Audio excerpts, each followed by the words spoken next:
சொல்ல வேண்டியவர்கள் சொல்லாவிட்டால் கர்த்தருடைய வேலை வராது.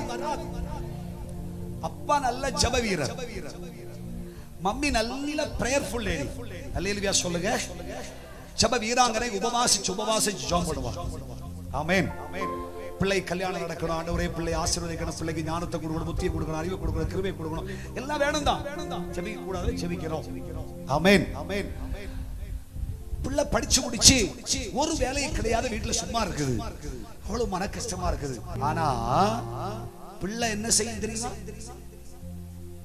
காலு மேல காலை போட்டு அப்படியே டிவியை வச்சுக்கிட்டு,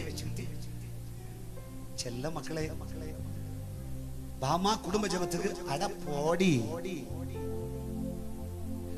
மக்களை கொஞ்சம் ஜெபம் பண்ண வாமா, முன்னால பெரிய சிறையா சும்மா ஜெபம் ஜெபம் ஜெபம் ஜெபம் ஜெபம்.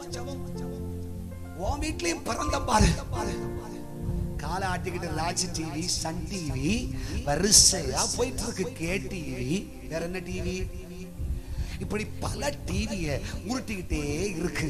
ஆனா நீ என்னன்னா கண்ணீரோட தெய்வமே, அப்பா என் பிள்ளைக்கு ஆண்டவர் சொல்லுகிறார், செல்ல மகளே என் வேலை இன்னும் வரவே இல்லை, என் வேலை வர.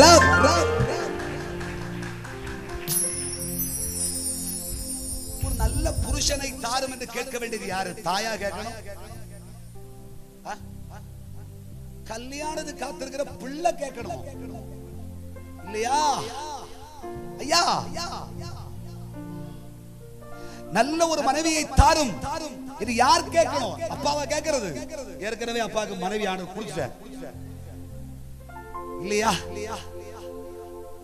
கல்யாணம் பண்ண போற பையன், தம்பி நீ கேட்கணும், தம்பி நீ முழங்கால் போடணும், தம்பி நீ தேவ சமூகத்தில் நிற்கணும், தம்பி ஆண்டவரே ஒரு நல்ல மனைவியை தாரும், ஒரு நல்ல குடும்ப வாழ்க்கையை தாரும், என்னை ஆசீர்வதியும், என்னை ஞானத்தால் நிரப்பும், என்னை நன்மையால் நிரப்பும், வேலை இல்லாத ஒருவன் என்று சொல்லக்கூடாது சுவாமி ஆண்டவரே என்று யாருக்கு அவசியமோ நீ சொல்ல வேண்டியவர்கள் சொல்ல வேண்டும், கேட்க வேண்டியவர்கள் கேட்க வேண்டும். அப்பொழுது கர்த்தருடைய வேலை புறப்பட்டு வரும். இதுவரைக்கும் கர்த்தருடைய பிள்ளையே சொல்ல வேண்டிய நீ சொல்லாததினாலே, கேட்க வேண்டிய நீ கேட்காததினாலே, வர வேண்டிய நீ வராததினாலே, எனக்கா என் அம்மா, எனக்கா என் அப்பா, எனக்கா என் பிள்ளை, இதெல்லாம் நடக்காது சகோதரா.